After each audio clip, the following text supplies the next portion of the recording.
लहसुन का तेल बनाने के लिए लहसुन की कलियों को इस तरीके से कट कर लेना है।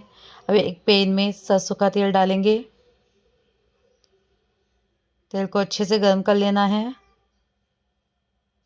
अब इसमें कट की हुई कलियों को डालेंगे। इन्हें अच्छे से पका लेना है। जब ये अच्छे से पक जाए तो गैस को बंद कर देंगे और इसे ठंडा होने देंगे। अब इसे एक बाउल में छान लेंगे।